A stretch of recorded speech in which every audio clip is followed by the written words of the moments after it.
recording. Okay, so I think we already invested enough work in our data panel application. Time for something else. So to have some what's the English word for it? Abwechslung. Some some change, let's say. So, but before we skip to something new, as announced the last time, it's time to schedule you the final project for your work. So that will be kind of the homework that you will get now for the next month and so on.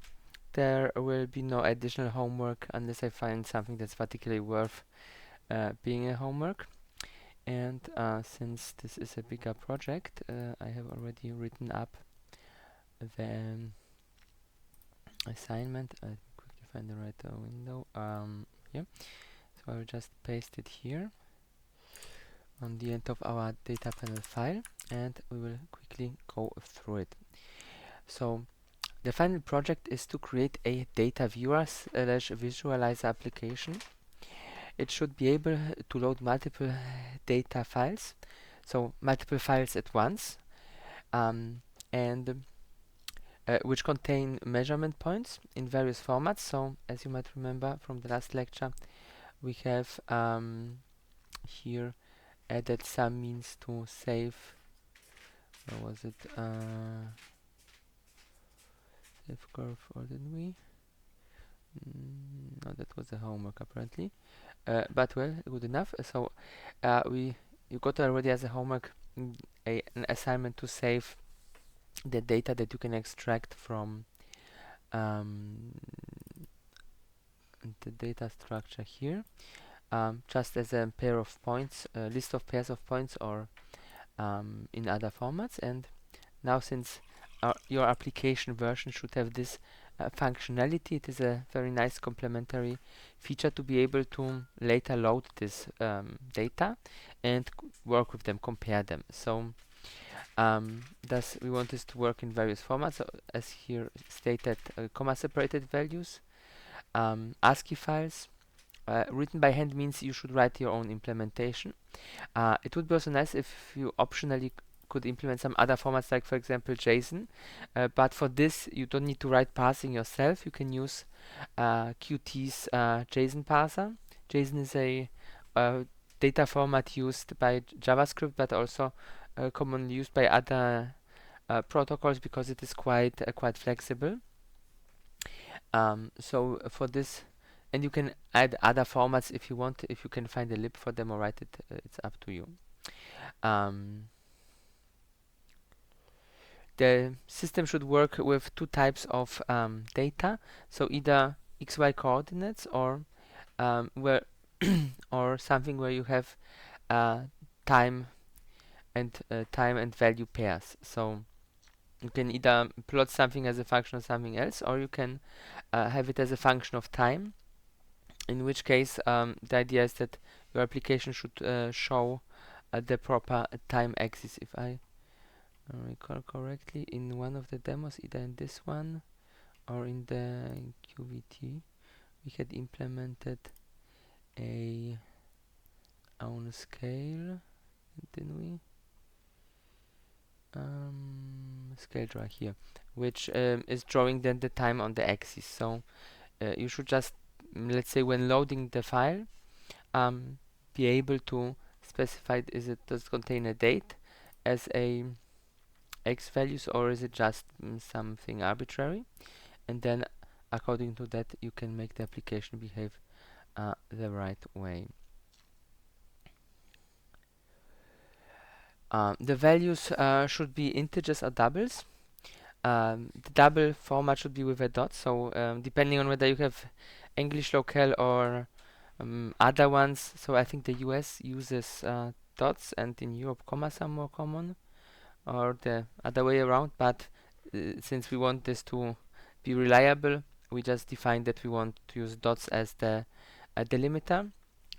And of course, when loading integer files, we want to be able to handle 64-bit integers. So then here we have a few examples of how such a such data can look. So comma separated values, simplest case, x-axis, y-axis, or with time, timestamp 1, 2, 3, 4, and the values for the timestamps.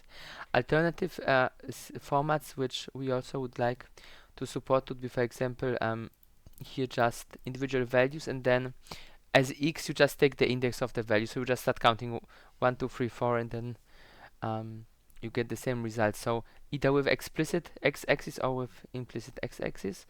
A common file type that you will also encounter from a lot of old software or as saved by all different old instruments is that it just writes you a series of data, one data point per line.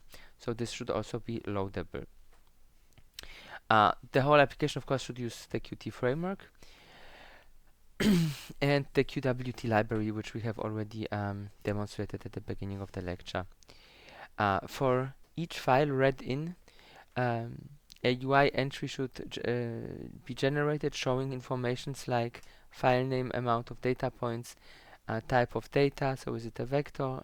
A vector would be like those two formats, or is there XY coordinates like this, or is it timestamp like this, so that once you have loaded you can see it. So what I mean is basically that if you create an application that is structured somewhat like our data panel, you have a plot window here where you can plot those things, and here on the side you would have every loaded file, and you would just have a button like load, load, load, and remove, remove, and so on.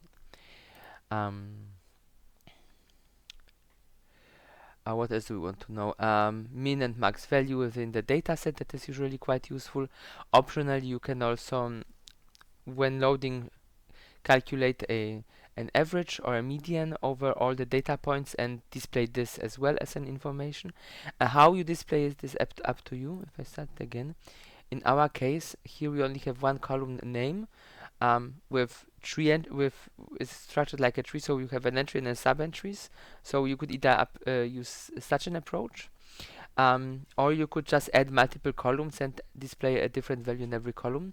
If you go for the multi-column approach, I would recommend putting the loaded files rather on the bottom, since you will need more vertical space.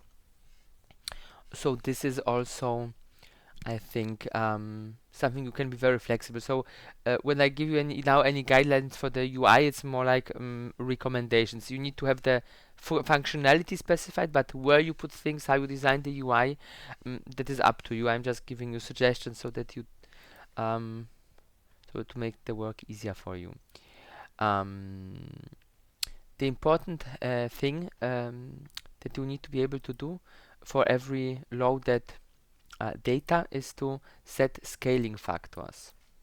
So that you can basically set values for the x and the y axis with which the data is to be multiplied. So that if you have, for example, different data and you would like to compare them, so for example, when you save one data with a given time resolution and you save another measurement setting your digitizer to a higher resolution, well, in case of the time, then of course, since the time won't change, you will just have more points. This will be fine. But if you set the vertical resolution, for example, differently, and the data and the values are then saved not as voltage, for example, but as raw digitizer values, then you would need to scale them, for example, to be shown in volts or stuff like that. So for this, scaling factors would be very important. And what also is important is offsets. So that you can shift data around, so that if you make again the few measurements and you see that, for example, you have a DC offset on one of the measurements, and you just can shift them if you're only interested in the AC component. The application should be able to plot each of the data vectors in one shared QWT plot, so as mentioned, one large plot window with a legend, zoom, and picker, like in the data panel project. So you can from the data panel see how this works. I think zoom and so on we have demonstrated. The legend, as you might remember from the last lecture, with the new QWT 6.3 library, which I uploaded to Moodle, the legend works correctly again with the newest Qt release, so this should be no problem. The application should allow to set set things like color, style, line thickness for each plot individually. So um, again, a suggestion for the UI, you can either just have an option where you just double click on the loaded thing, and then a window pops up where you can set scaling factors, press a button to open the color picker, or just have a field where you enter a hex value of the color you want, or you can have a combo box where you just predefine a reasonable selection of colors. For styles and thickness, I would definitely recommend combo boxes, especially for styles. For thickness, you can just also use a normal text box where you just enter a number. The other option is, of course, you can try to be more fancy, that you have your list with the different loaded files, and then below the list or on the side of the list you would have like an editor, and then if you select one of the entries, then it would automatically load that entry's parameters to the editor, where you would be able to change them and then press apply or something like this to apply them to your plot, or auto apply whenever something gets changed in real time as soon as the change is made. So there are different ways how such a UI can be structured, but as said, in the simplest case, you just make a window and then apply the values once the window closes. Right. The user should have the ability to enable and disable individual plot points in the view. So this tree view here, it allows you to set checkboxes so that you can check and uncheck entries. If this will not be easy for you, you can ask me. Then during the next lecture next year, I can make a demo for that. The other option is, of course, that you just put a checkbox into the editor, where you can just check show or not show. So it does not need to be integrated in the tree. It would just be a nice addition. Configurable scaling that we already said. Individual starting offsets also I already mentioned, so that you can move the data around, so that you can move them to overlap and compare and do such nice thingies. The scaling should be done without modifying the raw data.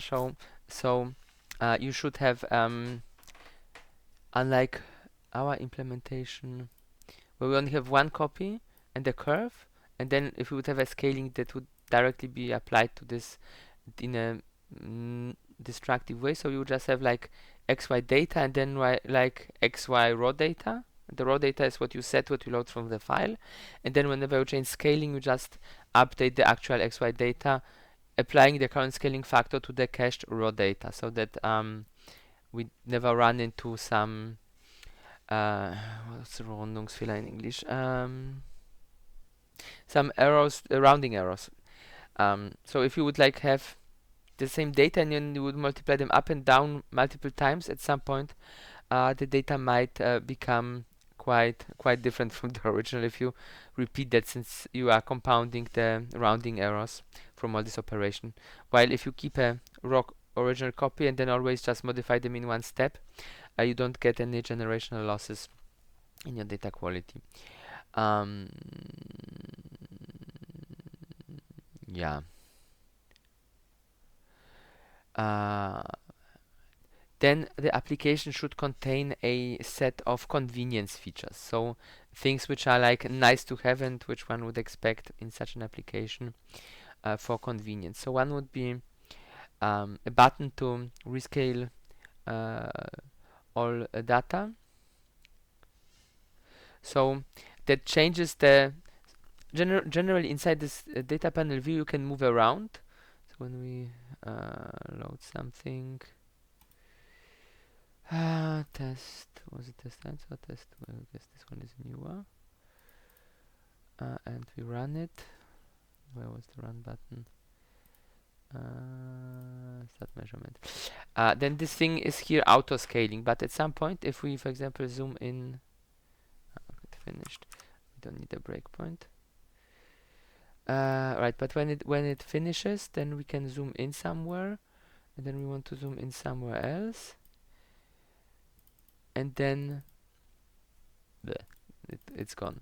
So we can kind of undo a zooming by double clicking, but if we undo it once too much, then we just lose where we are. So the idea would be to have now a button which you can click, and uh, in a short loop it checks the min max values of all the loaded plots and then sets the zoom rectangle to display exactly all the data that are there, so that nothing is off screen, as it happens here if you are improperly zooming.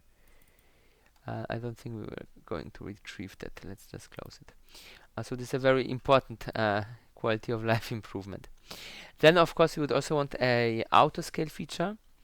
When you set just a min so you just set a min and max value for x and y, and the data loaded will then be automatically scaled to fit into this range, which is nice to view data. Or if you, for example, know that you won't compare things always bounded to 1, so with various measurements, if you make relative measurements, you would always want to normalize it to the max value. So this is quite convenient in this case as well. Then of course add an option to scale and shift to 1, so that everything, i.e. mean is 0 and max value is 1. This is again a different version of the scaling. That here it is more restrictive, so but also quite useful. And you should be able to set, of course, the scaling for every axis, because, for example, if you have longer time measurements, you wouldn't want to normalize this to 1. Usually you only want to normalize one axis, like for example the vertical axis to 1, and leave the rest as is. Then of course another convenience option is something to reset all the scaling, so that you have a single button you can press and then all the scaling factors are reset, such basically that they are then 1, so that you get the raw data displayed on your display. And it should be implemented such that you can reset the scaling for every individual axis. So in principle, of course, it's as easy as opening the edit window and writing 1 for both scaling axes, but you can of course make it more fancy, like if you have the edit window incorporated in the main application, then of course it's easy. You select it and you click just reset scaling, but you can also implement, for example, a context menu, so that you just select a line, select a loaded data set, right click on it, and then press the reset scaling option. In principle, the way it is intended here is that you really just get one entry per loaded file. With the JSON format, you could have more complex data structures, but we are not going to try to represent this, because that will become too flexible too fast, and then it will be just a mess. The tool should be able to save the current view state as a let's say view project, either as ini or as JSON. You could also use an XML file format. As how to save things in a ini we have seen here already. If you will be playing around with the JSON parser that Qt offers, if you decide to do this optional part of the assignment, then you could also use JSON to save data. Qt also offers a means to read and write XML files, but they are a bit more convoluted, so I wouldn't recommend it. But the idea is that once you have loaded a couple of files in your view and set the scalings and the offsets and everything looks nice, then that you can save this preset, such that you can just, after close the application, you open the application again, you load this preset, and then basically it is at the state it was when it was closed. The idea is that it should not cache data, so it should only save the path to the files, and then all the parameters which would be settable in the UI, and then of course then reload the files and then reset those parameters. As well as written already here, only the presets for each loaded dataset and the path to the files should be saved. And then of course it should also be able to load the views from set project files. As another optional feature, you could add something that would allow you to load multiple data sets. So for example, if you have a CVS file like this, where you have multiple vectors of data, in principle this would also work with JSON, but with JSON you don't really have like JSON represents any form of object with any form of nested hierarchy. So you could implement something that reads a very simple JSON file, but I think as described here, you should implement only such that it can support simple tuples and timestamp data and nothing more complex. Is that as far clear enough, or do you have any questions? I have a question. Yes?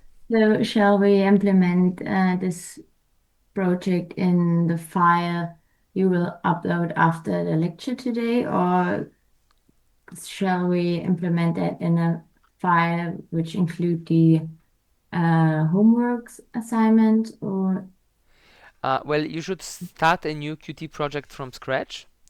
Mhm. But in principle, what you also can do is you can just start with the QW test project and rip everything out that you don't need, and then just redo it from scratch. Since the project itself contains only very little code, we didn't add much. You can just re-engineer the QW test sample to be this data loader application. But I would recommend to start a new project from scratch. Since then you will also get some hands-on experience with setting the right linker settings. So as you might remember here, what was it, debug input, we needed to add the QWT library. So it is slightly more advanced than just clicking on create new project in Visual Studio. There are very few settings that needs to be changed.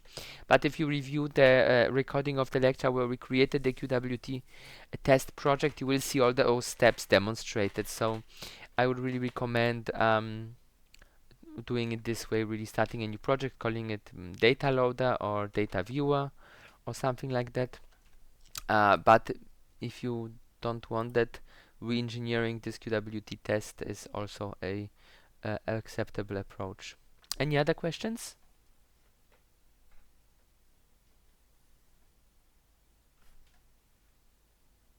Okay. If there are no other questions, I was thinking about one more thing that one could add optionally. So optionally means you can do it if you want. The goal of optional things, as you might remember from the initial lecture, is that if you are missing points in the homework that you have submitted, then you can get those points back by making optional parts of the other assignments. And we didn't have many optional assignments in this lecture currently, so having a few more optional options for the final project sounds, I think, quite nice. So since we have learned how to script things in our application, optionally such a functionality for the data viewer would also be I guess quite funny. Just that one would need to think of an interface, so how you would like what functionality you would like the script to have, but this assignment will be kept rather vague so that you can just get some own thoughts on the subject and implement it if you like. So add to run a script on a routed data set, and um, the, and the, and from to a log or a new to yeah. So the idea is that it would be as simple as it gets. So for example, that you load a data set, and then you create a new data set with the same amount of points, but then make, for example, some sort of like running average. So example applications. Create a new data set containing a okay, or an data set. Or what else would be a good example?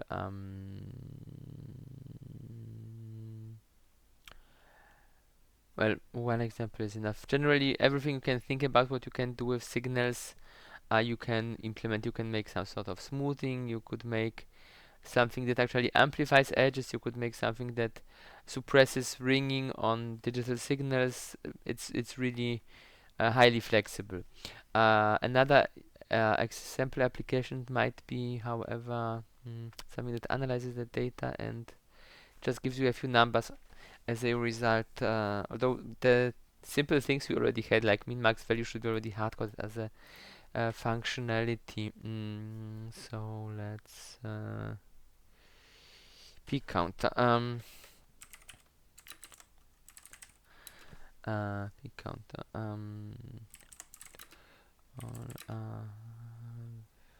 Or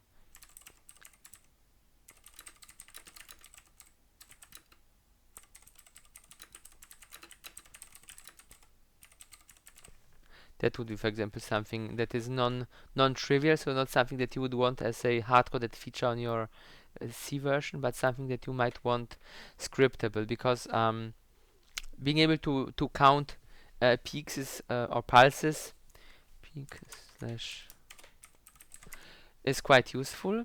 But if you have non-clean signal, then you might want to have rather more than less data processing. Maybe make the data processing somehow more custom to your signal. So obviously, ideally, well, I'm not good at drawing, but ideally a pulse looks like this. No, that looks very not nice. It should have a faster rising edge, and then slowly falling off. Of course, it depends. You can also have a TTL pulse, which really just looks like this. But you can also have very ugly pulses, like something that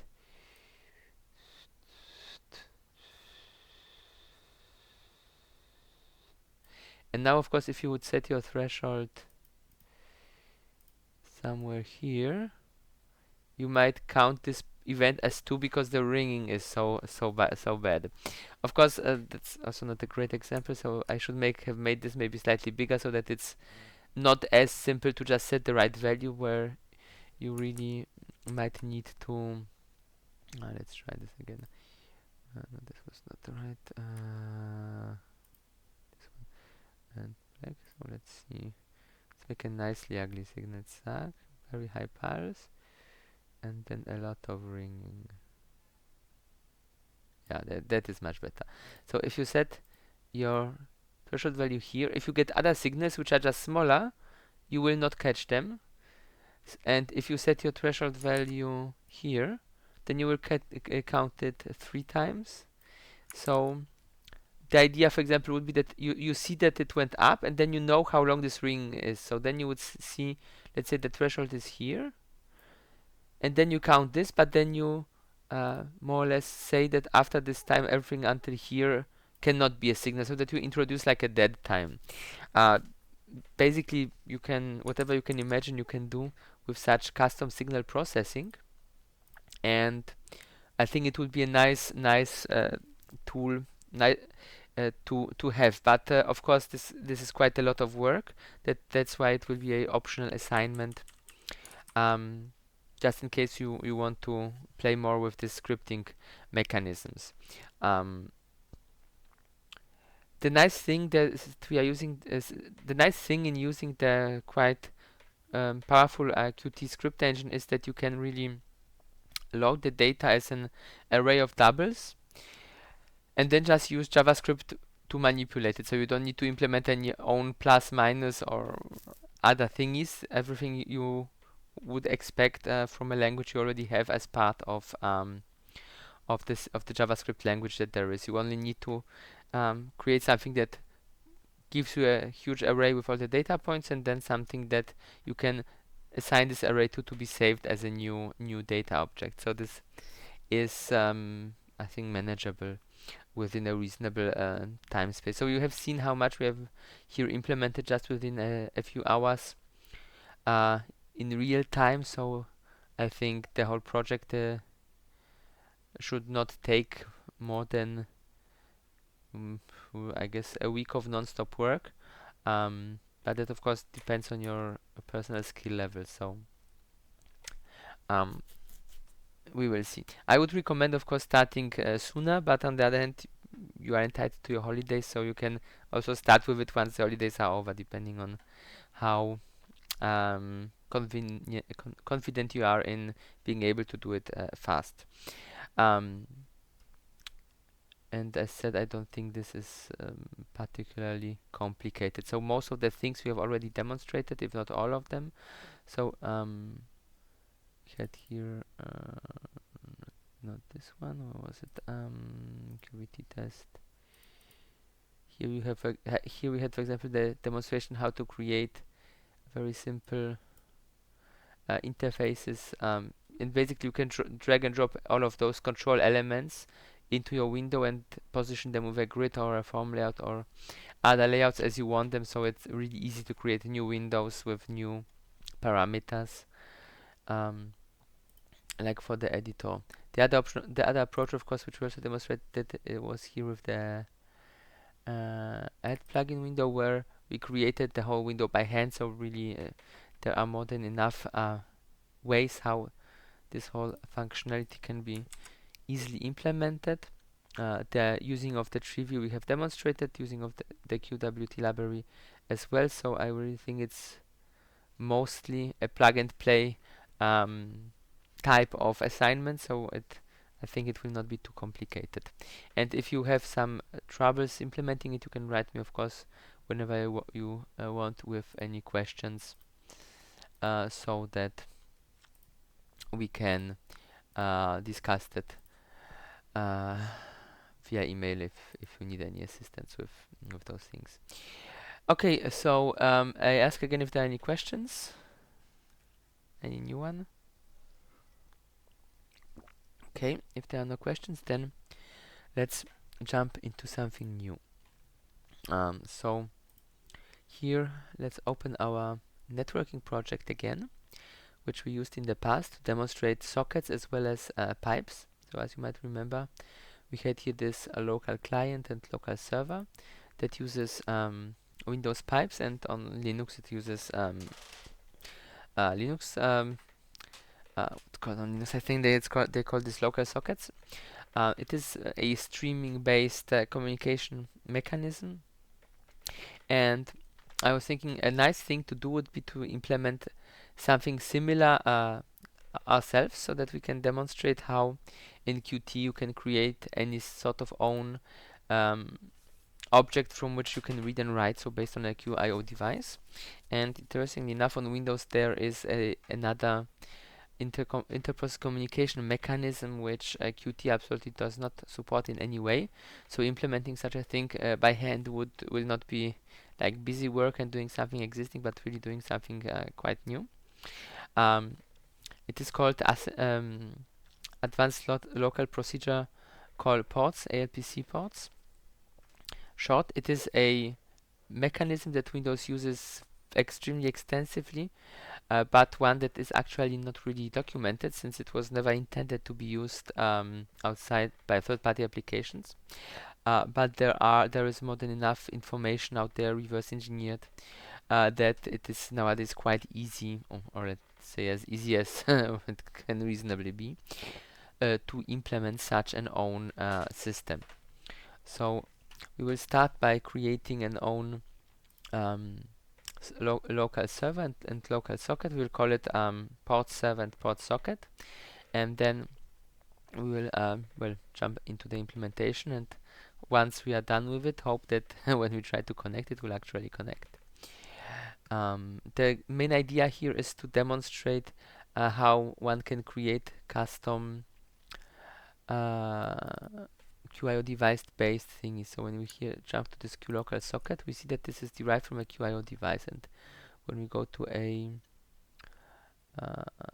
here, for example, no, here TCP client, then we see also that TCP socket. Well, that will be derived from an abstract socket, but this will be derived from a QIO device. And a Q file, which is used for reading writing files, is also derived from a QIO device. So is a Q serial port and many other objects. The general idea is here that if you are then writing some sort of other class, that you don't necessarily say that this only handles Q files, but if unless you need something that is really file specific, if you just want something more generic to use for communication, for example, then you would establish your connection and then just use read and write operations and wait for read and signals related to reading and writing.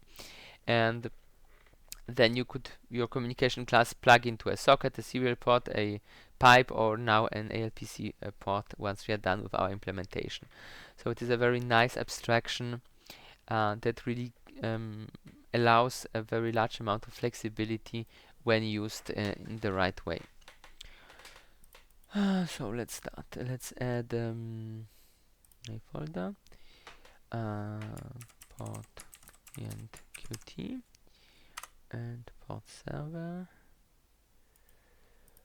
That's the wrong button. Add folder,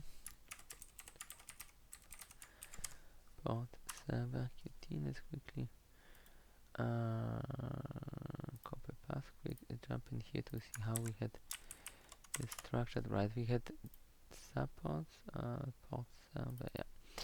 So let's add new item, port and Qt, CPP, yeah, add new item H, see if the files were created where they should be created. Yep. And here of course port server and server H, item port. Okay, the port server, like with Qt's QLocal server, will be just derived from a Q object. So it is not something that the servers as such are not always generalized, because the server doesn't have any input-output capability. The server just gives you new client items, but it does not take part directly in the exchange of data in a way as you would say from the application. Of course, on a network level, for example, if you have a listening socket, then the listening socket will do some handshaking and some data exchange on the network, but that just happens on the network layer. It is not something that for your application would be relevant. Okay, so let's see, we can copy a few things. Port server,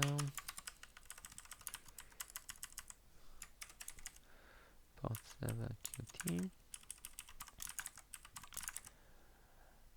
Q object, right. We can leave it as is, that we can specify it as a name for the port. So the ports on Windows are all named.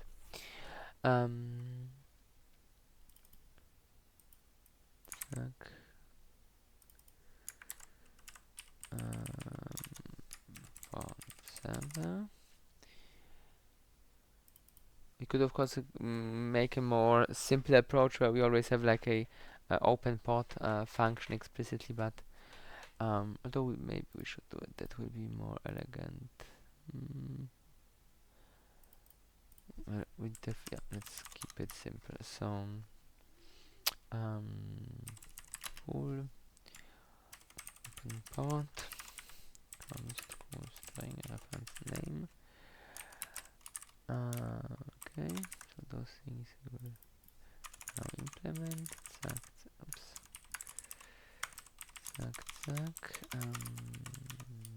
Q object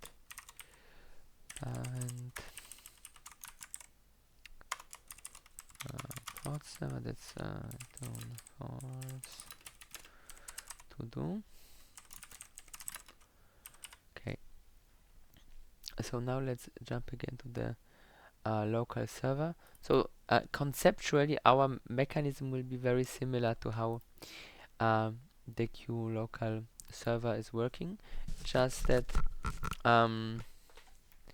we will be implementing this not like using a second class, but doing it manually. So we will want to implement all the needed things ourselves, and we can take a look what signals we have um, here defined. Basically, the server only needs one signal that a new connection has been received. So this is quite simple. Ideally, we should in our implementation split this into two files so that we have so that we can create something that really is a drop-in replacement for the other one, and then demonstrate its usage. So let's change it in as far that we will call this Qt pod server without the Qt suffix, and then we will copy our this local server here, both thingies. We'll just copy as a demonstration. So this will now be using this Qt pod server, this part, and this will be Qt pod. We called it client, not socket. So let's keep with this, and the server will need this. We need to include. I should include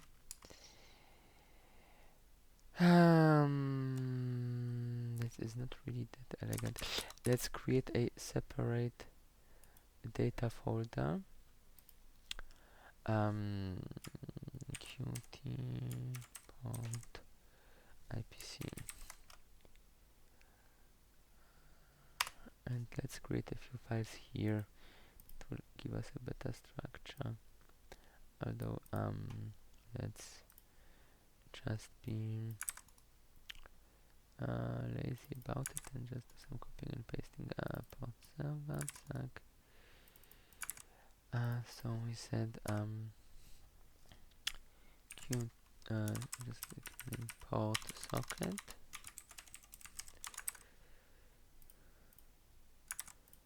and pod server. Is it smart enough to load this automatically? No, it's not. Maybe we need to drop them into the project.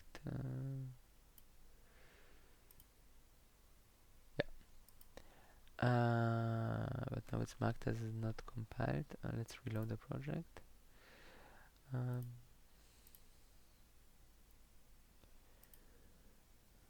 Yeah, no, it's fine. Right, so let's continue. Pod client, pod server. This, let's remove it for now, and here we said we will move this into our own project. Qpod server object, yeah, and Qt local. Well, let's first finish this part, and then we will. So my idea is that inside the pod client and pod server, what effectively we will just do is we will only copy, as we did here, the code from the local client and the local server, and just replace the two classes so that we really can demonstrate a full drop-in replacement. Just finish this so that it compiles. Pod. Okay, so here we are on the pod server. Class Qt pod socket. In the forward declaration for our socket so that we can access it. And the way Qt would do things, pod server, is that they would have like a private object which contains all the interesting juicy parts, which in principle, if we want, we could implement in a somewhat similar way. So Qt, of course, is significantly more elaborate in the way how they are doing it.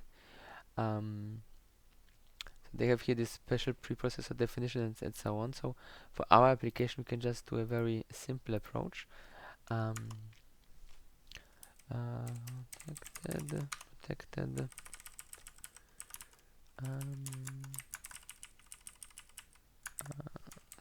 hooked port server as just to port server m. So the idea is that we don't expose this structure externally. Although I'm thinking about the naming. Let's go with a more Qt-like naming: Qt port server private. Although it's not private, it's protected. So let's make this private to be private to be consistent. And when we look again how Qt does it, they really keep those elements private. So even if you derive a class from the QLocal server, you cannot access those private members. The idea is that this is a fully opaque implementation artifact. And through using a pointer here, we can implement this really as a just forward declared pointer without it being available outside. So this means only this file alone knows what m is and how to handle it. So m is equals new this. Of course, the downside is that we have one more new operation, but such objects like a client for a communication or the server itself, it's not anything that would be allocated very often. So having a bit more memory allocation is not really a problem. We forgot one thing. Q object needs to be initialize Q object. Alright, and so let's say we have our open port. Then we will need signals. Void. How did they call it? They called that new connection. We could stack to this naming scheme. I'm not sure if I like this so much, because the way this works is that then we need to call this where was it?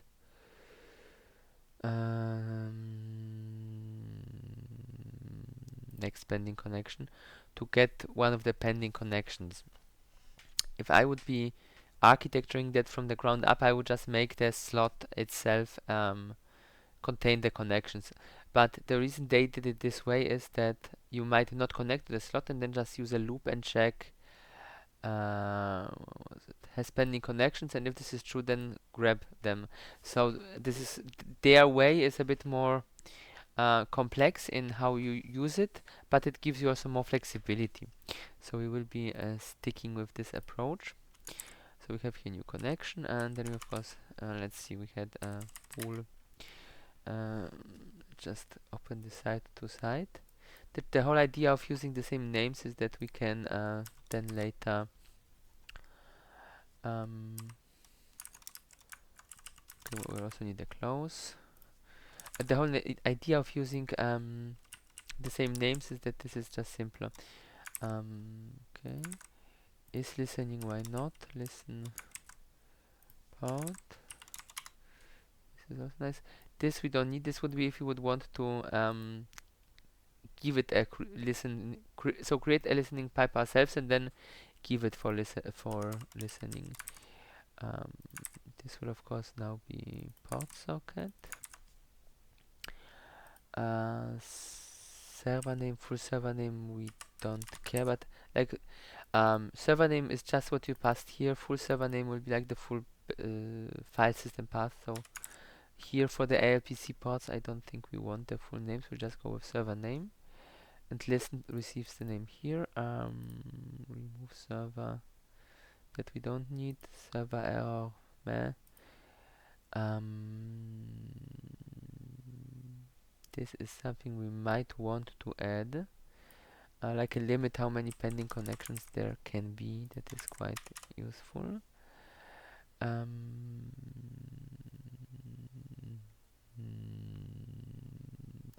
This waiting function, I'll copy this, but I'll comment this out since this might be a bit more work to implement. This we don't care, this we don't care, this we don't care, this we don't care either, this we don't care as well.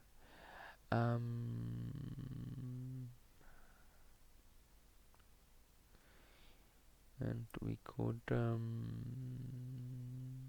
we want this? I don't think we want this, although maybe why not, but only one of the two. So the idea is that if you overwrite the whole thing and overwrite add pending connections, then you would just directly receive the new socket instead of putting it on the queue and emitting a new connection and all that thing is. So that might be a useful function for now. Of course, we will comment everything out so that we can start implementing one by one. And then once we are done with this part, then of course we'll need to do the same part for the client, so that will then add even more thingies that we need to do. Okay. So close closes for now will be trivial. It will just not do anything to do. There will be a lot of to-dos. I'm not sure if we can finish it during this lecture, but we will see how far we go, and then we just finish next year. And this will be for later. Is listening, we don't care. Listen is important, and yeah, that's it. Let's really just start with the important things first. Of course, we need to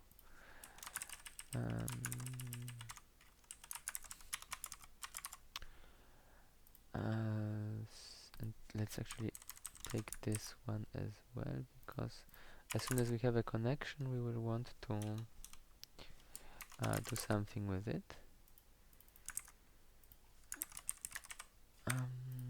Listen, I uncomment listen. Yeah, I forgot to uncomment listen. It's not. Okay. Good. That is on a first glance already somewhat. Let's see. We will close listen. Well, this we will also need instantly. So let's add this as well. And of course we want this to compile, so for those thingies which return something, so here return ptr, oops, return false, yeah. We might already have enough. Let's see, local server,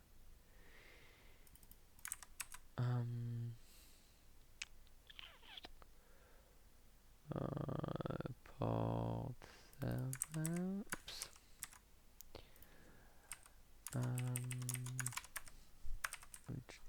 change this to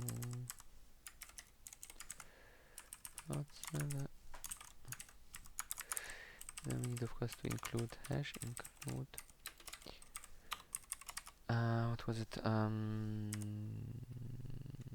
qt, they call it qt port IPC, port server, and this we will change here to port, what was qt port server, not just, yeah, what's this the name, yeah, that was the name, and here qt port socket. The socket will not yet be happy because we have not implemented it. Local server cpp port server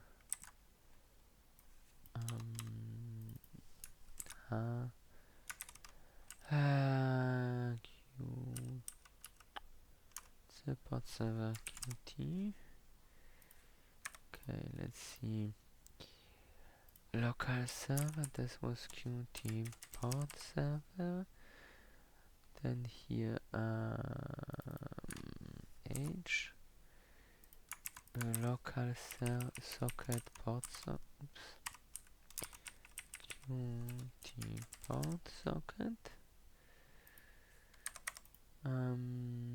Okay, this is missing this thing because the whole thing is not defined, but that will soon be fine. So here let's include a port socket. No. From here port socket, and now of course we need to implement this port socket. So this thing is something a bit newer, so we will just be implementing a simple class Qt port socket public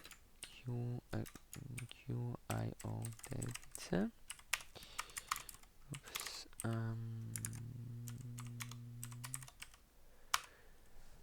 Q object public Q port socket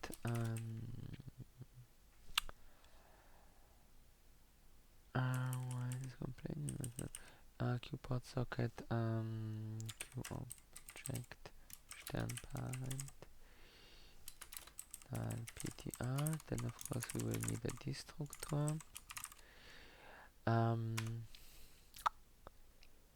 What will we need as well? Initially just for the basics so that it doesn't complain.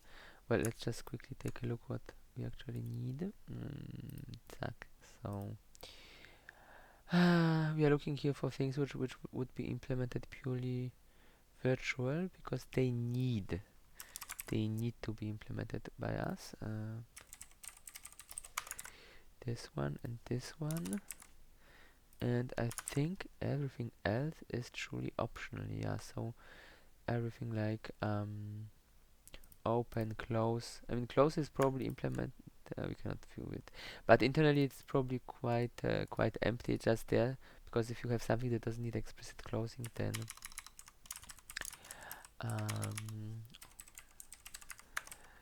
then it can just use this time. So only those two functions really need to be implemented by us. Everything else is more of a suggestion or up to our decision how we want this to work. And the nice thing is that most of the functionality that we can have here is already taken care of. So let's quickly implement that port socket, and of course the constructor and destructor. Zack.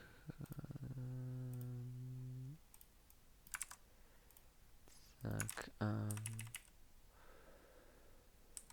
What was it? Port socket. And those two we also want.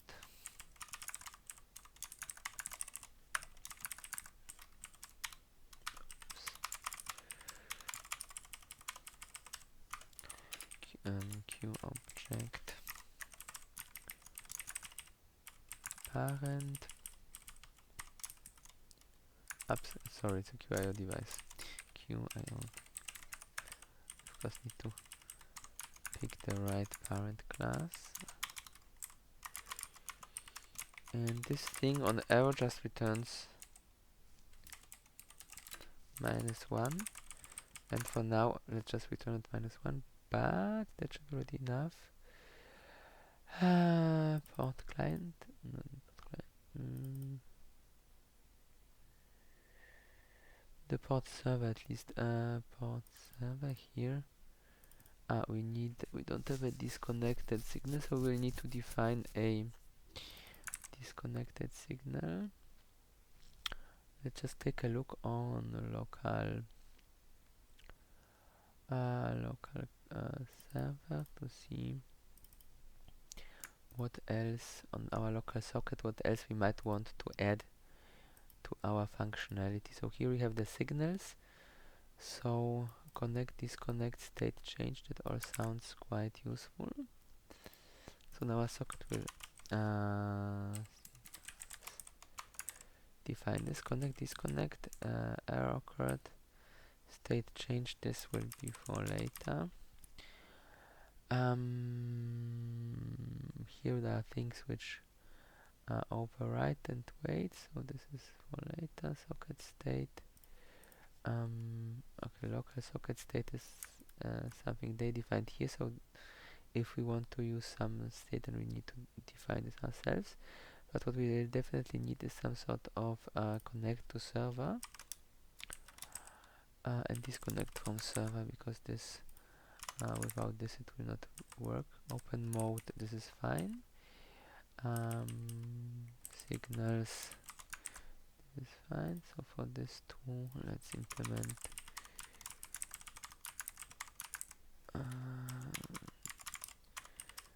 we have a body. It would be nicer to have connect to server return error or success, but as said, we want to keep with the architecture so that we have a drop-in replacement, so that if you create some application that would be using on Windows this QPod socket, and then you want to run it on Linux where such a thing doesn't exist, then you can just replace it with the pipe, and within reason you would have the same functionality. Okay, so let's go to our port server. So here this thing is already happy. Port client of course does not exist yet, so here we'll very quickly just populate it with some copy of our other application h q port client qt suck, and then local client qt. Here we just the same thing, port client qt. This we don't need. H place. Let's see if we've missed something. Nope, it seems our very minimal subset of function is already enough. Let's quickly build it to see that we really did not forget anything. We forgot something. Okay, this of course does not go there. That's a copy and paste error. Let's see again. Yeah. So now, since we already have a skeleton that compiles, we can start the actual work of implementing this whole functionality. So the way the server mechanism works is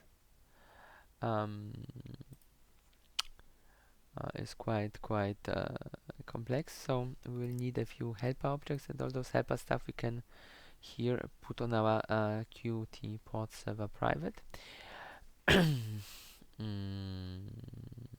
So we will want to create a thread which will be listening for incoming connections, so that whatever we do here on our port server, that generally will be non-blocking. What else? Actually, we will probably want to create a few listening threads, not just one. And we have a few ways how we can do this. One would be that we create Qt threads. The other one would be that we go with Windows threads. So the advantage is that that would be much more lightweight, and it would demonstrate a more low-level approach of doing things. So I think this is how we should approach this.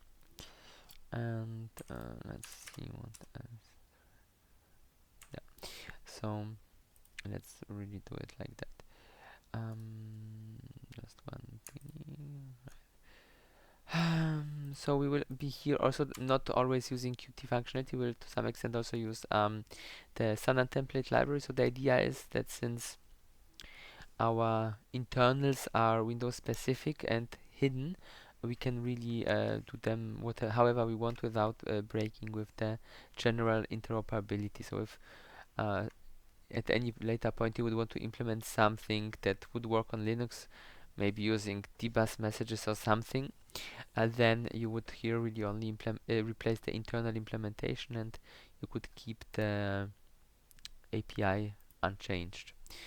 Okay, so we need to include Windows H hash include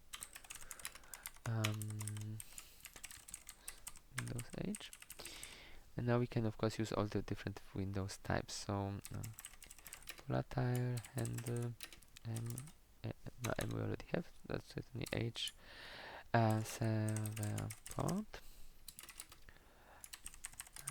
and as it's customary for modern language, we will initialize all the values directly here instead of having to rely on a dedicated constructor. So we also need hash include vector, std vector, handle threads, comma, not threads, just threads. So the idea is that from within here you can arrow and then access those members. So it's kind of similar to this from how it looks, but of course it behaves differently. That's why here we don't use the m prefix, and then num threads ulong. Ulong is like a QUint32. Num, let's say we want 1. So num threads will be like the target number of how many threads we want, and threads will be however the count of threads which we have right now. Okay. Then we should maintain a list of clients since we need to exchange messages with them. And what we will also need is, since this thing will be using multiple threads, we'll need something to synchronize the access from the different threads to our data. So we'll use a critical section. It's a Windows specific synchronization primitive. But on Linux there are other things that you can use in place of this, or you could use Qt's QMutex. So this is quite flexible. We need here a map. So std unordered map. An unordered map is just a hash table, so it's super fast. Will we want this right from the start, or can we make... In principle we could implement this later. Let's try to keep this at a absolute minimum. Okay, so first job, listen. So opening a port. Actually, we could already implement. Let's pin a few things so that they always stay in one place. We could already implement is listening, because that will be quite convenient to have. So this thingy will simply check if m, of course, needs here to return m. H server port is not null. So if this is not null, then it means we are listening. So this whole mechanism will be set up such that if something were to fail, and then this will be closed and reset to null, so that it kind of falls out of listening, and the close of course will be able to do. Okay, so the listening thingy. And we also want a member variable. We could add it here like for the name, but if we want to keep in line with Qt's design, then we should add the member variable here.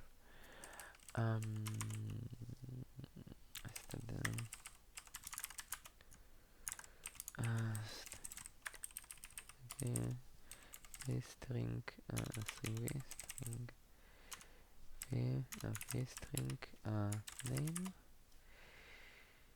So this is something we could also implement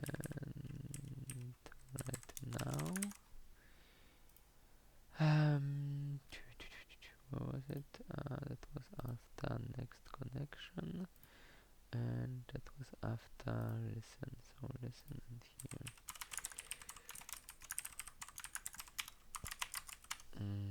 return qstring from char array, or easier from stdv string name. So listen, if is listening, then return false.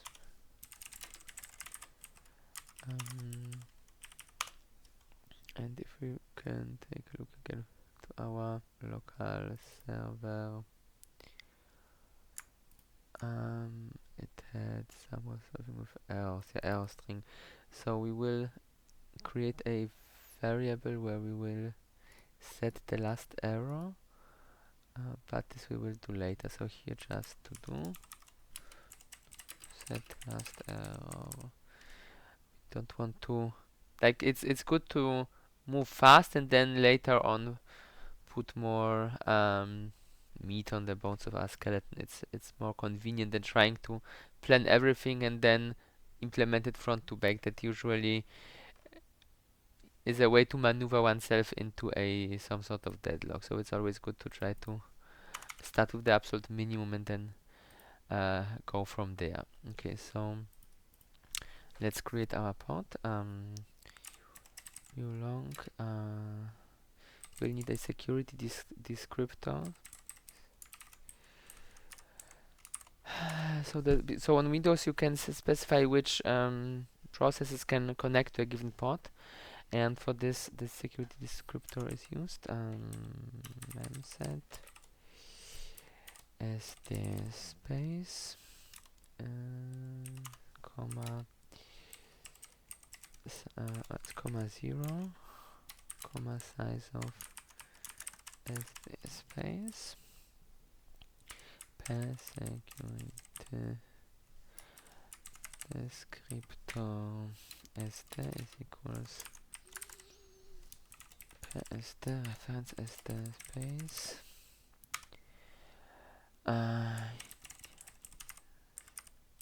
shall I security descriptor sd comma no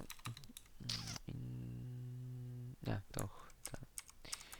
Komma security descriptor revision set security descriptor discretionary access control list sd comma true comma null, so we allow anyone access, and wait,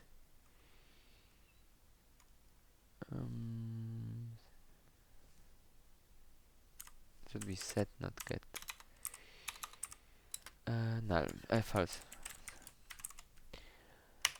Security.dcl.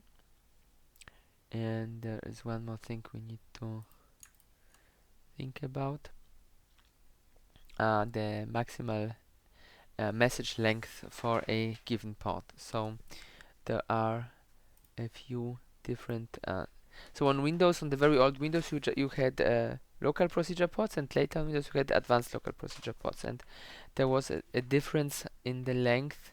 What's the biggest message that they can communicate? So let's make it define max pod MSQ len, and the small limit was 328 and the larger limit was 0x1234, so 64k. And depending on which limit we want to adhere to, for now let's start with the smaller one. We can use different function calls to create the pod, and our idea how we want to implement this is we want really to make it like a streaming communication. So whenever we have more data than fits into a message, it will just broken up into multiple messages, and then the whole thing will be bunched back together again. So if hash if max port what was the name, max port message length. So if this is cursor 648 as hash and div. So first let's handle the simple case when it's small. Status, we need a status. Enter status. Status is equals n tag, and this is not defined. So I said these are undocumented functions, so you should add an own header to this thing. Add new item. How do we call it? PC devs ntl, and that's a header.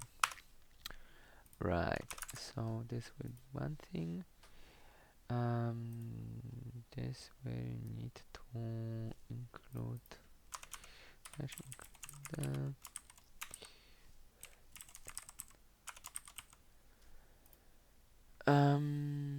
and this thing will then be included here. Hash include ntlpch. Okay, so then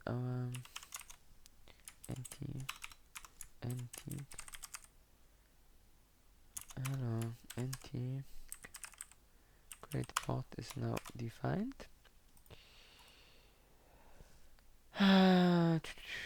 P handle.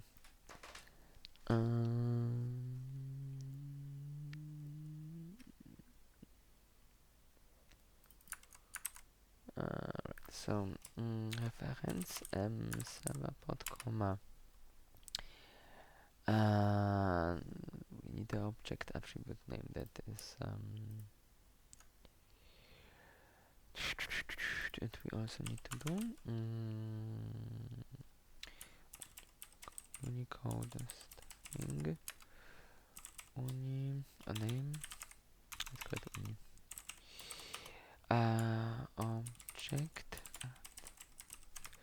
Object attribute attributes.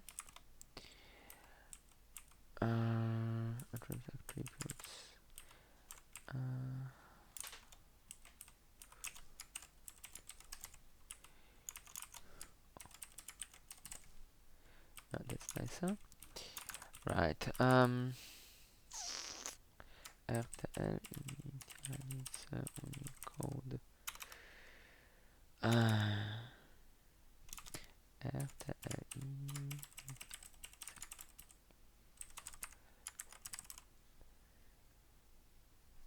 initialize just init RTL init Unicode string.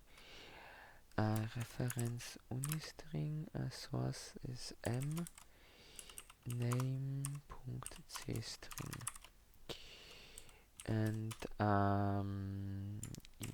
initialize object attributes.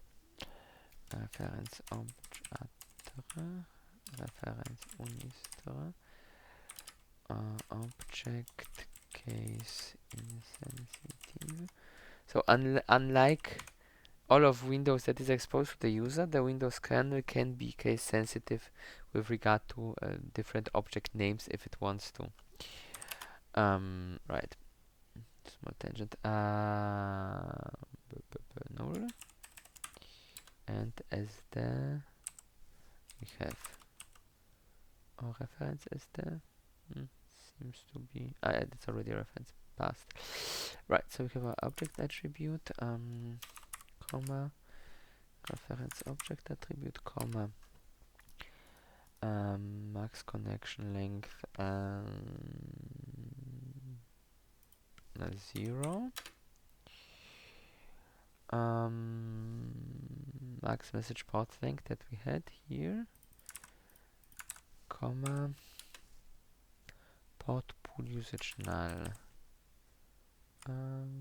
Actually 0 in this case. Okay. And the other option for the wait, something's not quite happy.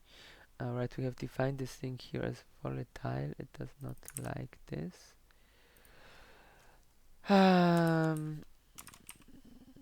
P-handle Stern. No, just P-handle. Now it's happy. Right, and the other version would be PC port attributes. Let's quickly switch to this case. Great, and this is not defined.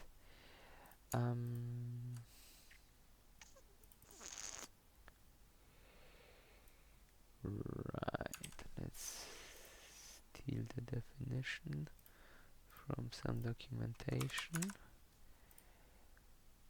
Yep. I'm pretty sure the other functions will also not be ready, but well, let's go step by step. Server port attra 0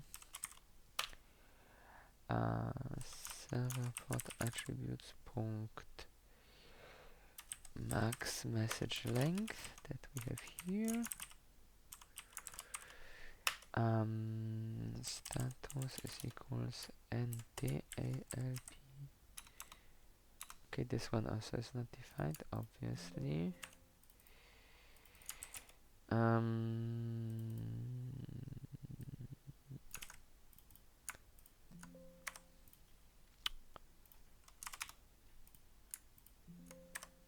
This was defined here.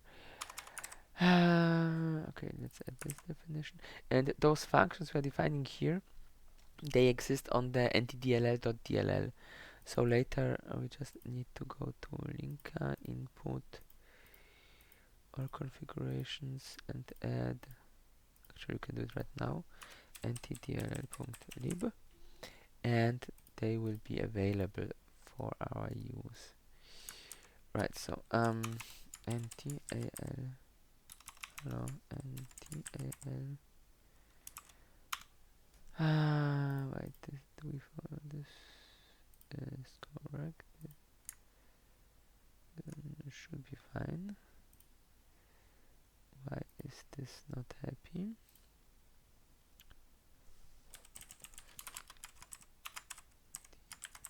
Now it's happy.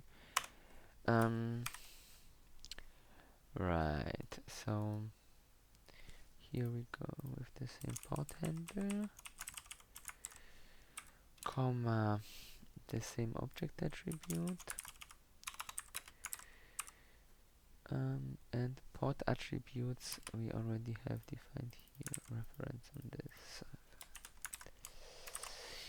But since we want to exercise the smaller message length, let's stick with the old version. So this one starts somewhere around Windows Vista, and this one works even with Windows XP, if one would want to run something on Windows XP.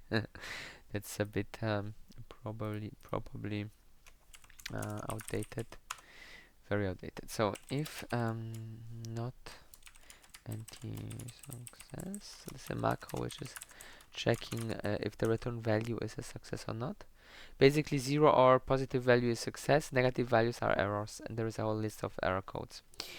So again, here set last error and return false. If this failed, yeah, and if it didn't fail, then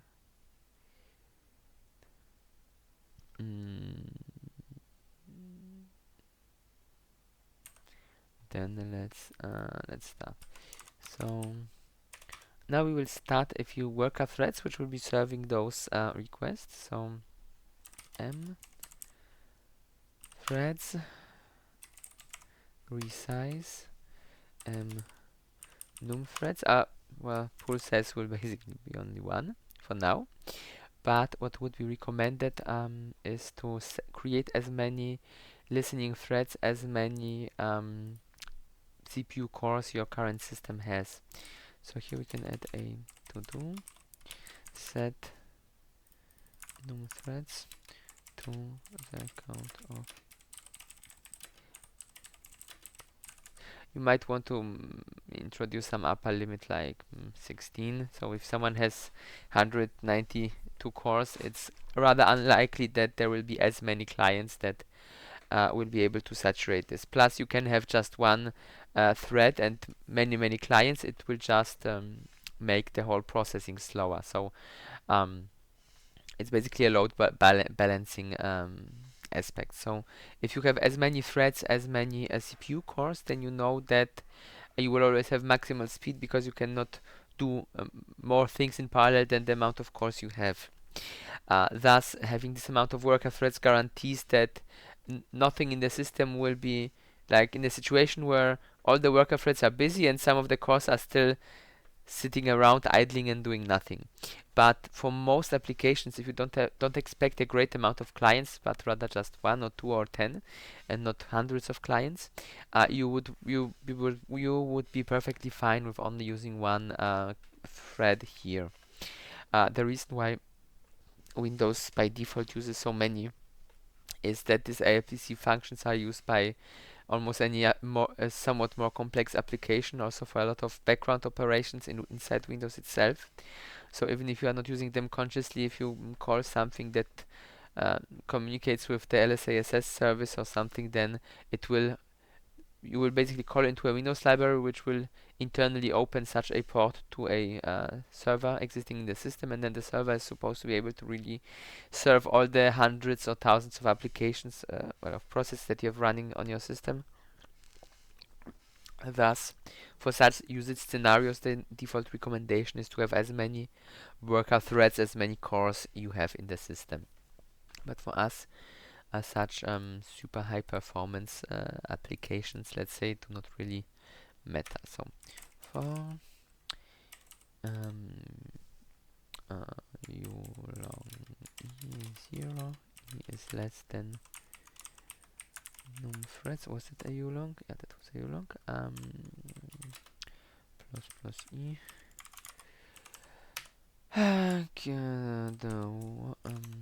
The double word is basically also like a u long. So u long or it's both more basically the same on modern Windows. There are just historic reasons why they're using nevertheless different type names, and sometimes it is good to stick to the old nomenclature. ID thread, ID thread,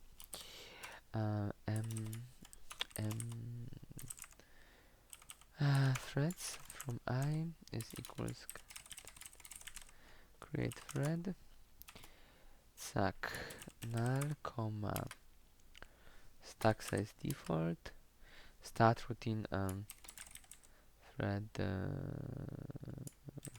let's call it like this, parameter this, creation flux null, and thread ID is, I think, mandatory, so let's just set it, and if this failed, then, well, then this we already have, and of course the final return will be true. Rightio. Do I want to call it like this? No, I don't want to call it like this. Let's call it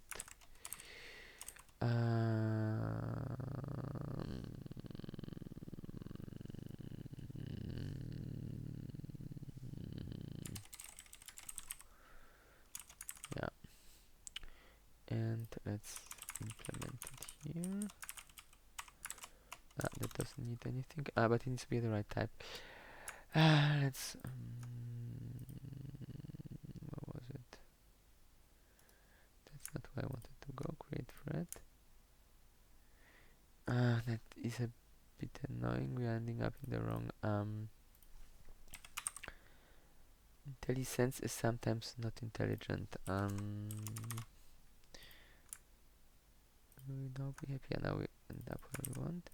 So we look up how this is defined. It's defined like this.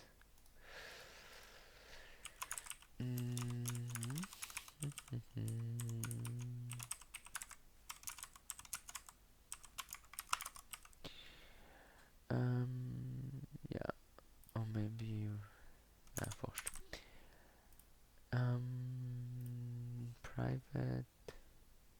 Actually, we can make it beta. This thing does not need to access this. This thing can just access M. Because everything it will ever need is on M.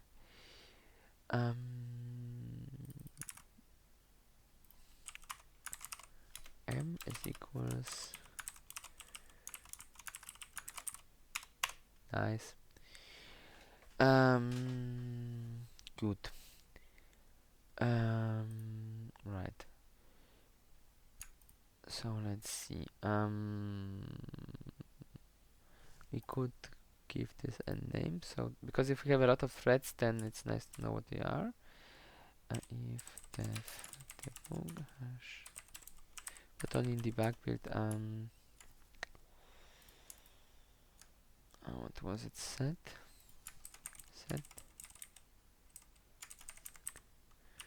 thread description. Get. It's not typing. Get current thread, comma L, and then we just specify name. But we will be careful. This function, I think it was introduced at Windows 8 or something. It doesn't work on very old Windows like Windows 7. So we only use it here in the debug build so that we don't break anything. Okay, and we need of course to return something. To return 0, so we don't really care what we are returning. It's just required. Good. And now we will implement the whole handling logic for our ports. So enter status. We need some room for data space. Oops. Max port message length, comma space reply. So we'll be also sending, of course, messages back, which might be the same size. Now port.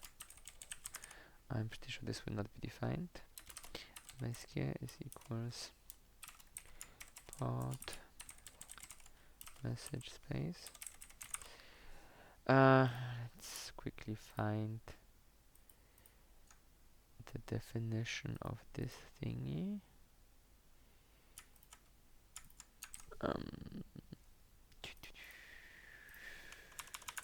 Suck.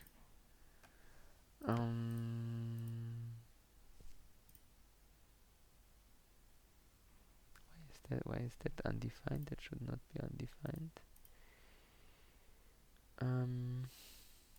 Will it compile?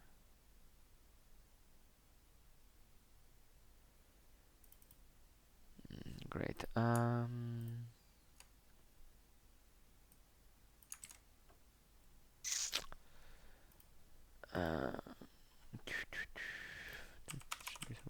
Here. Hash if and def short. Hash and if defines hash defines C short. Yeah. Good.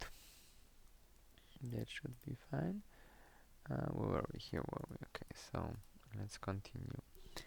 Then we need to keep a handle apply port on port message asterisk reply message. That should be all we need here. Right, so reply port, that's server port. Reply message is null for now. And we'll make a infinite loop. Actually, that's not a nice way of making an infinite loop. That's I mean, nowadays of course the compiler would optimize away the one in the condition, but very old compilers actually don't do that, and then they waste cycles just checking if 1 still is 1. So the recommendation is to, if you want to use an infinite loop, to use a for with empty parameters. But of course with a modern compiler that really doesn't matter that much. Right, so let's see. So let's see if we have some pending replay message. And if we have, then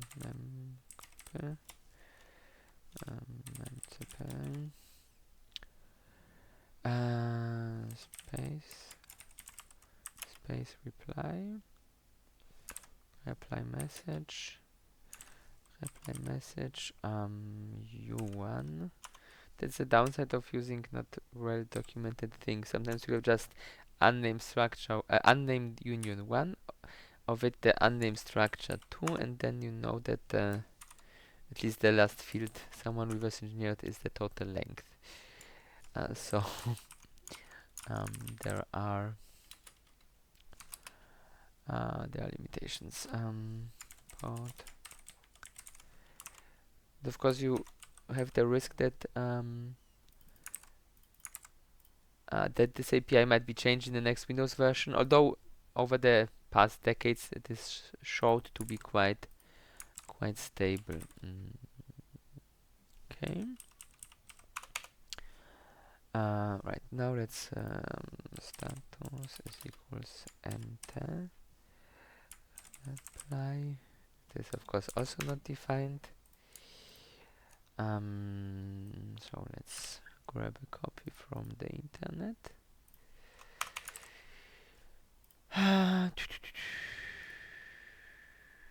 Right. So anti-replay wait receive port. Port handles our apply port, comma. This is null. Apply port messages apply message, comma, and receive messages does MSG.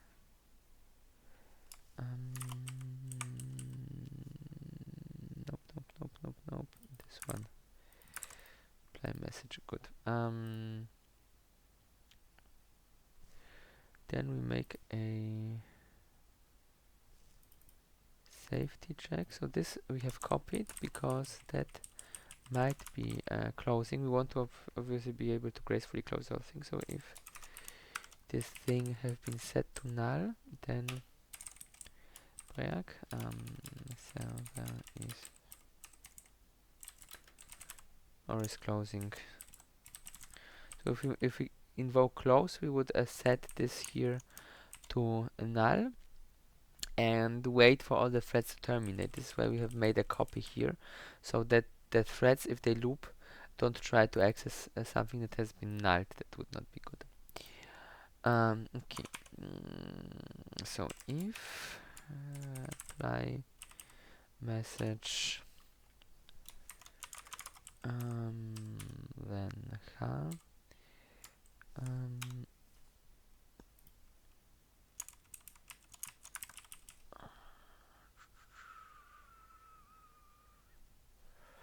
do we need this? Yes, we need this. Then we set this to a, so we overwrite this. Set replay message to null. Basically, we are just resetting the state here. Then we make a test. So if this wasn't successful, if enter success,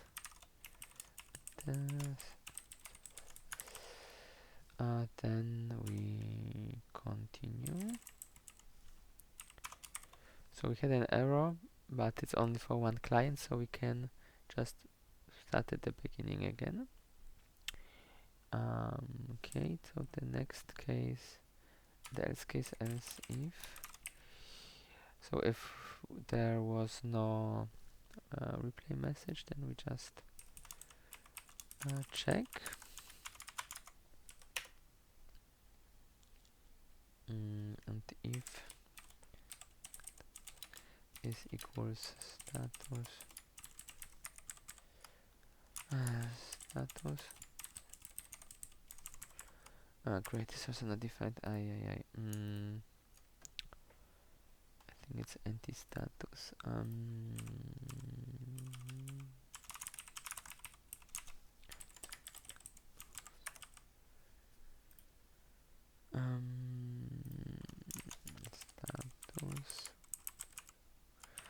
Status unsuccessful.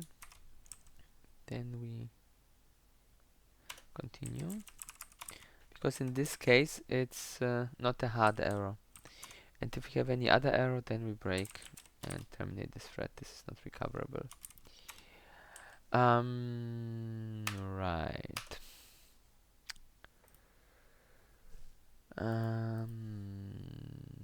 Okay, if msg unnamed union to unnamed structure to type is equals lpc connect. It's also not defined.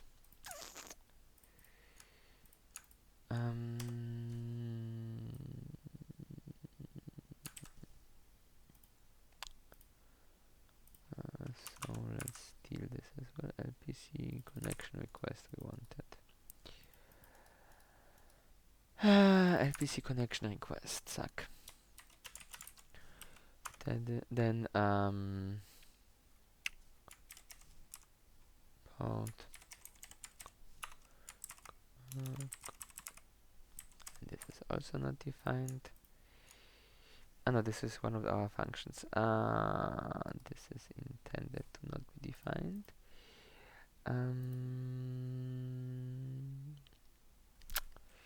We will define this on yeah, port connect message msq on else if there are more messages. S2 is lpc request.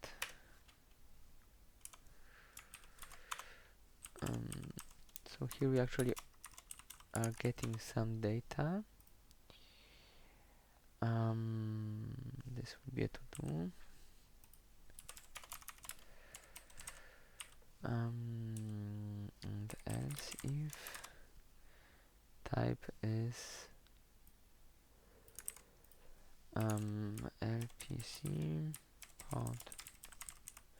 port closed or lpc client died. That will be m port disconnected with message. So we need to implement those functions now on our private object.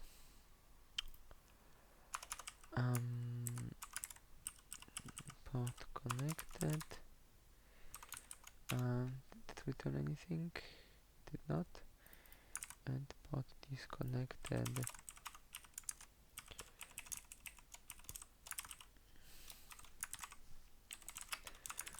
Void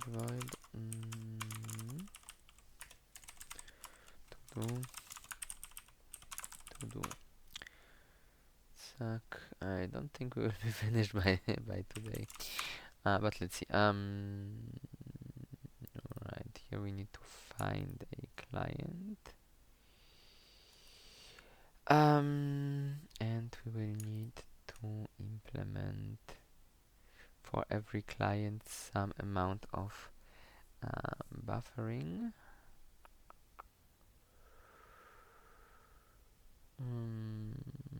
And a port, and yeah, that will be necessary.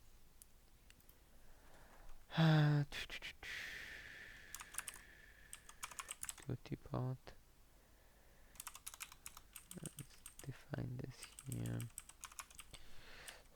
Okay.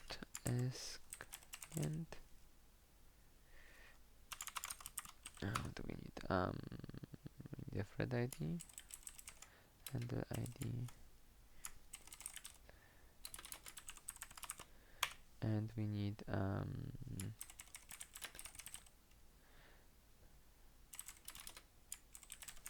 status flag, and we need in use wallet,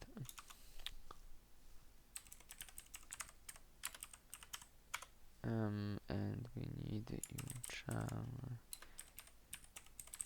sequence number, handle port, and we'll need two buffers. Yeah, let's keep it simple. Std or it's like byte or just byte. Reds v buffer and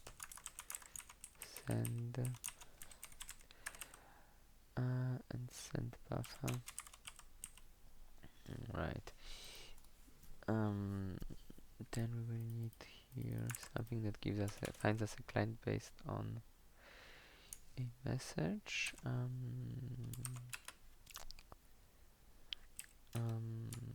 Port find client. That's also to do.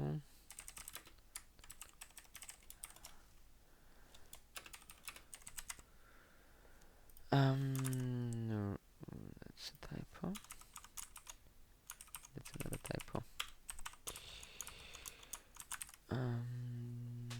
Right, so let's return here.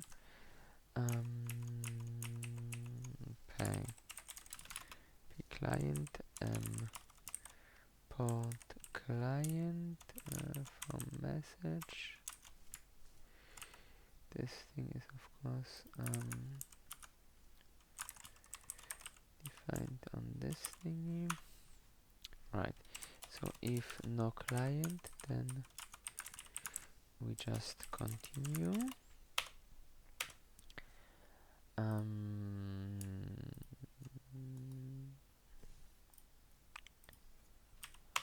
Right, so if exclamation mark client replying, then m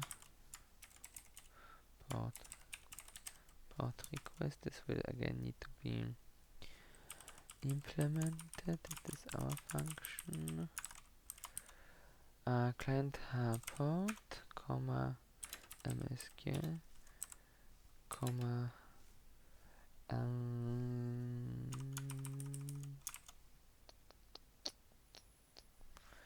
why do we need that?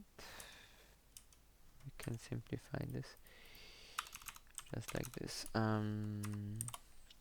Okay.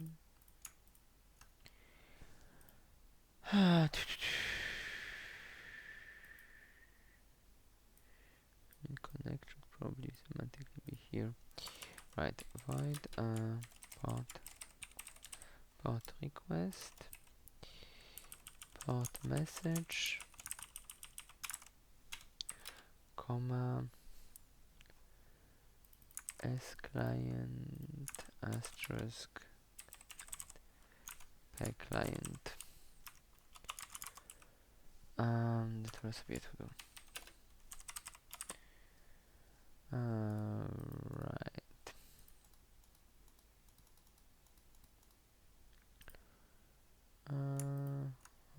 Oops, wrong order, but it makes more sense. This order makes more sense. So let's switch the order, message and client. Okay.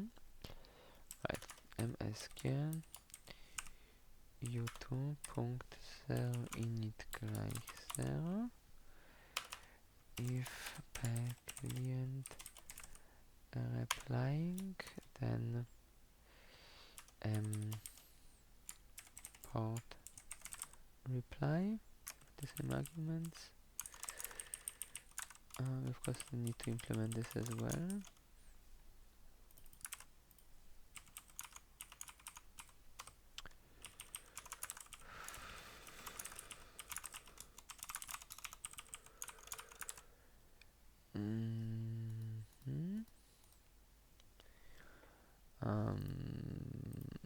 Client 0 need replying else.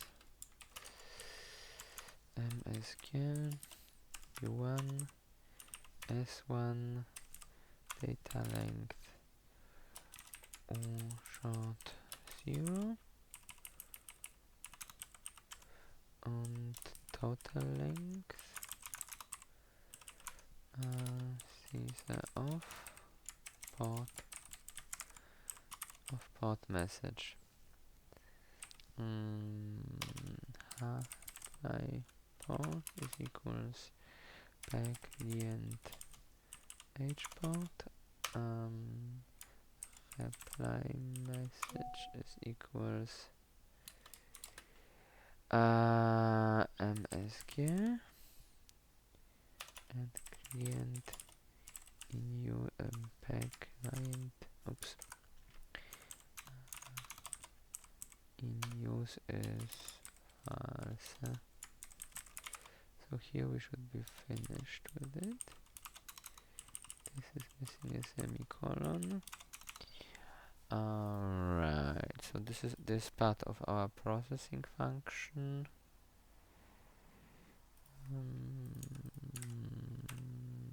Okay. Well, let's go to our not yet implemented part of the whole functionality.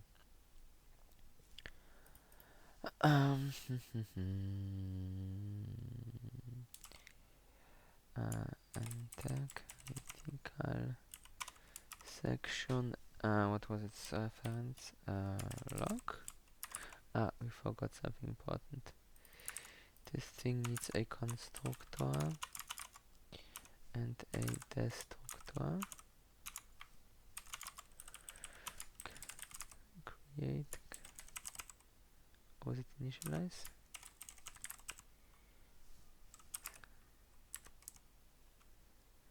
Initialize critical section reference log. Quatsch, just log. And here.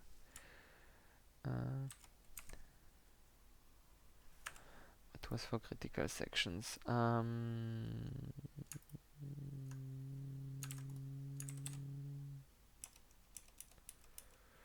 Delete critical section. Critical section reference log.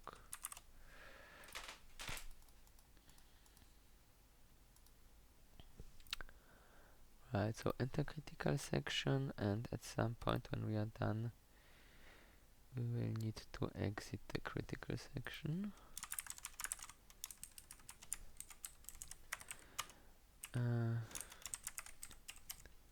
Or was it leave? It was leave critical section, not exit. Leave critical section. We'll make a label here because we always want to leave to reach that. Okay.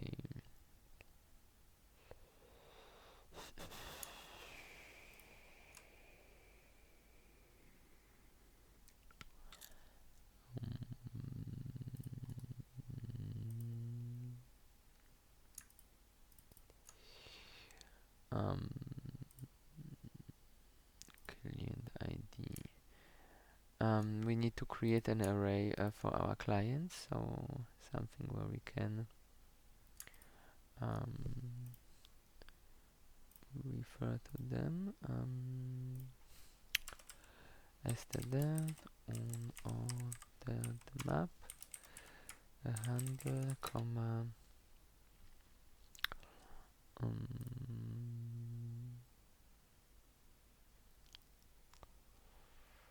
we will need for this again another helper object.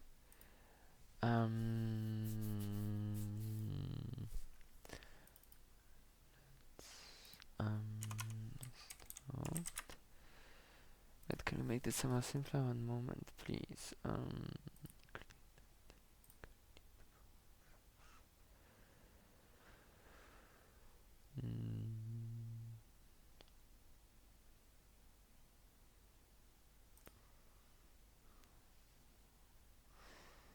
I think for now,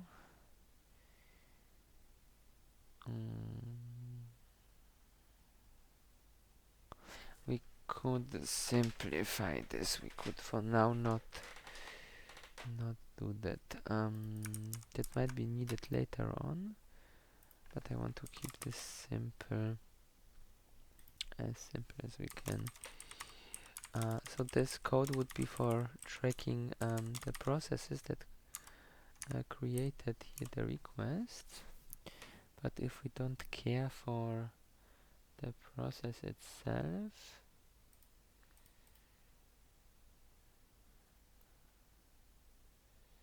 but we will need that.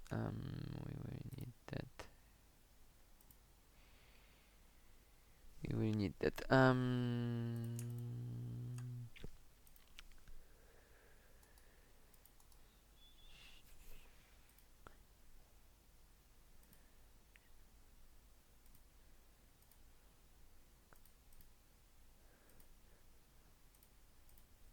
But maybe we can simplify it. So handle as key, and then here let's go with our as client. It will need to have a pointer to this thing.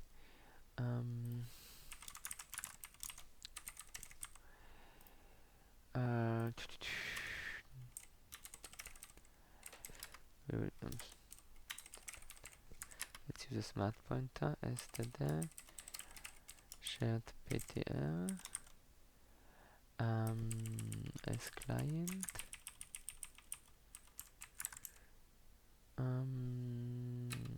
as client pit pointer. Right here, so handle pointer. Oops, that was not here. It should have been here, and that's clients. Good. So let's see again our critical section. We will need that.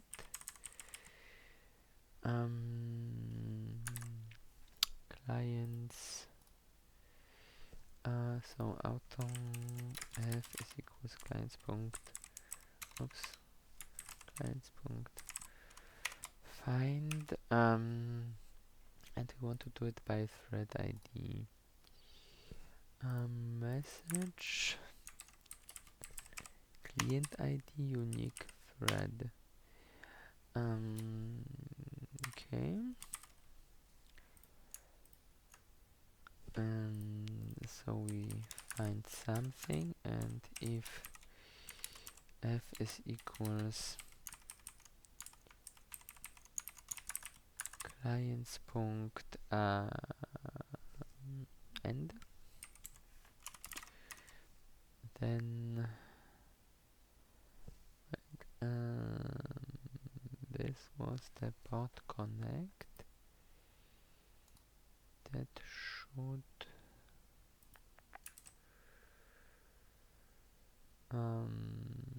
yeah, it will either work or it will not work. So if we don't find it, so if this is end, then let's first help ourselves to get another pointer.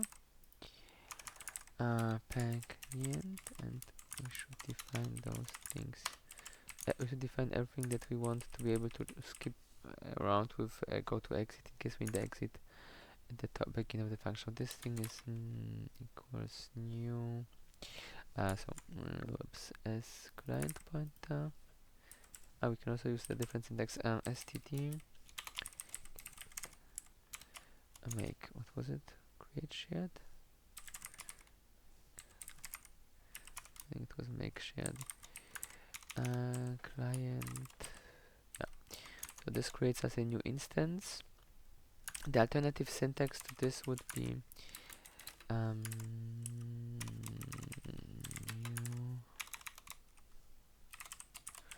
be this.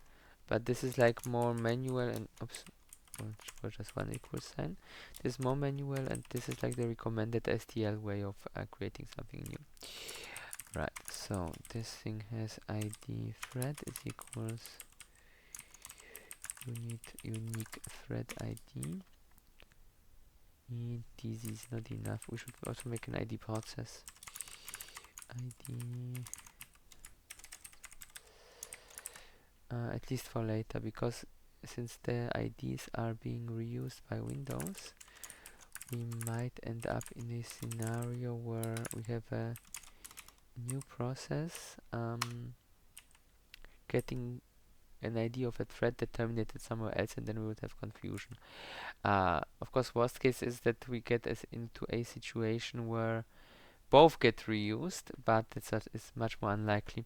So ideally, we would here, when connecting, want to save even maybe the creation time step or something, but for now that is just overkill, and let's just go by those informations that it provides us without opening the process and doing other things. Right, so we created a new thingy, then we need to add it to clients at thread, so that it can be found the next time. Right.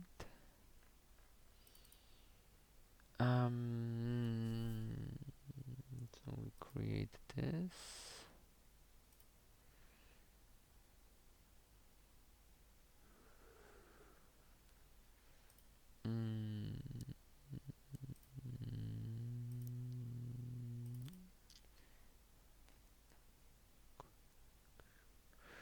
But we need to accept the connection on that port.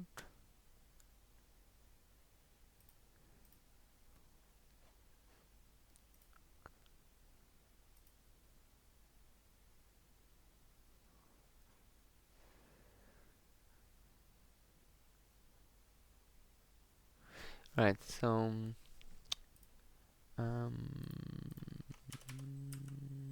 enter accept, that is of course also undefined.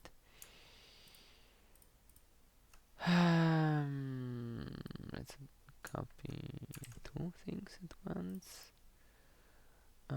Port server here. Zack.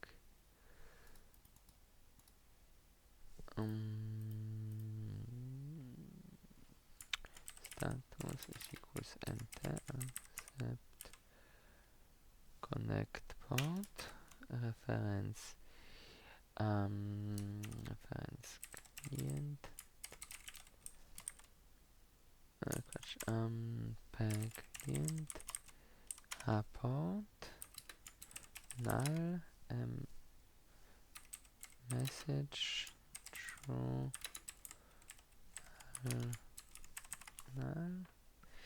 I see I'm running out of time, so this will definitely not be completed during this lecture. That seems we picked a bit of a too large project for one sitting. Right, and if this is success, so if enter success, then status enter complete port.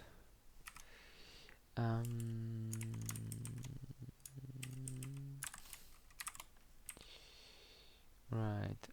Okay, so we don't even need this thing. Yeah. Okay, so so this is our connect function. Then let's see what we need in our disconnect function.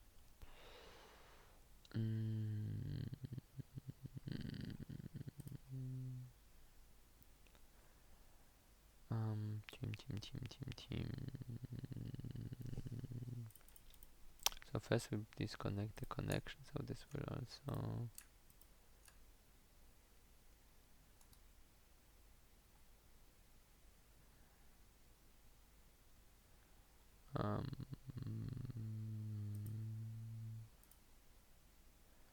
Wait, do you actually need anything more complex? I don't think so.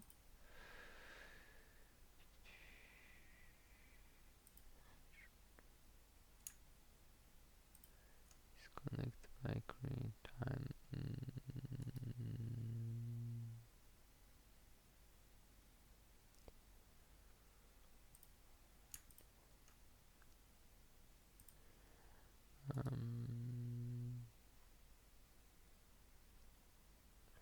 The disconnect we will leave for later, that we will do last.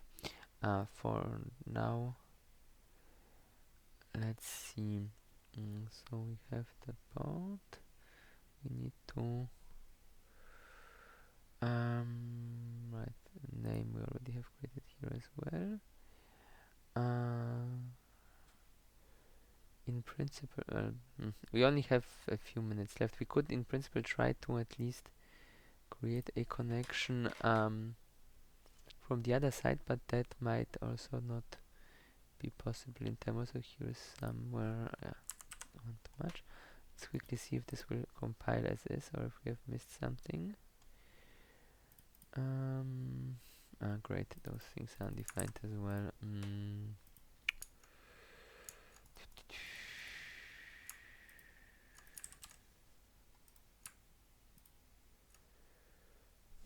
Port view and port remote view, those two.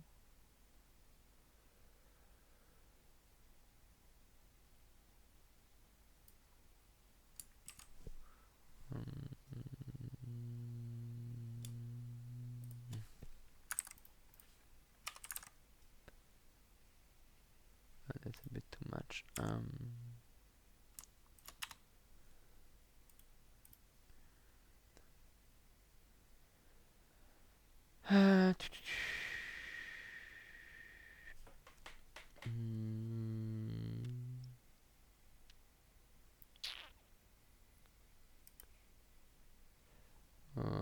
Didn't we add this?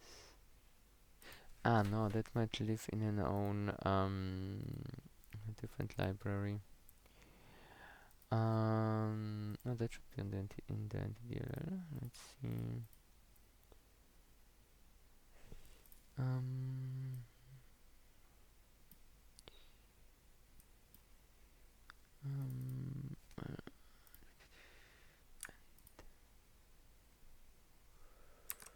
NT create ports.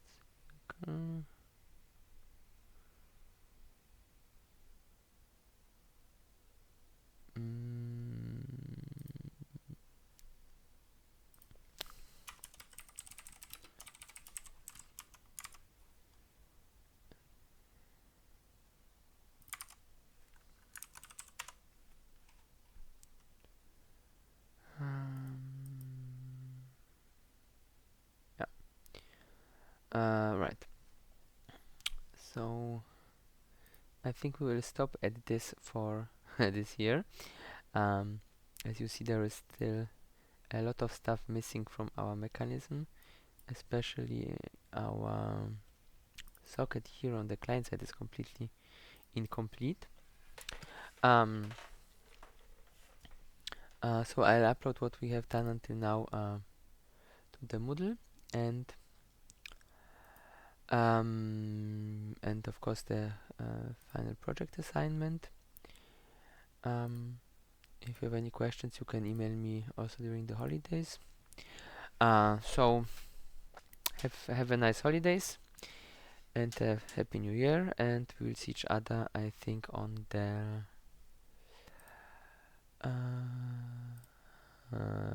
I guess on the 8th. The holidays over, I think. Any questions?